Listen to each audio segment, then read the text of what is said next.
friends good morning কি খবৰ আপোনালোকৰ আৰু আশা কৰোঁ আপোনালোক সকলোৰে ভালে আছে বুলি আৰু আজি এটা সৰু মিনি ব্লগ লৈ আহিছোঁ গাঁৱৰ পৰিৱেশ আৰু এয়া চাওকচোন আমাৰ পিছফালৰ পৰা ধুনীয়া এটা পৰিৱেশ একদম পাহাৰ দেখি থাকি ওচৰৰ পৰা ইমান ধুনীয়া মনোমোহা দৃশ্য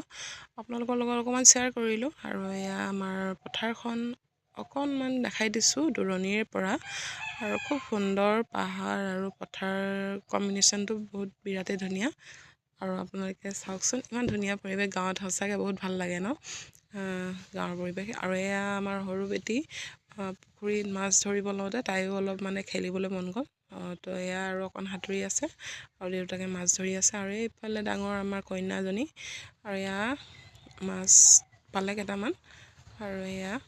আপোনালোকৰ লগত দেখাইছোঁ জিন্দা জিন্দা মাছ গাঁৱৰ কিমান ধুনীয়া নহয় জানো খাবলৈ বিৰাটেই টেষ্টি একদম টেঙাৰ লগত বনাই খাব আৰু কি মজা আৰু এয়া চাওক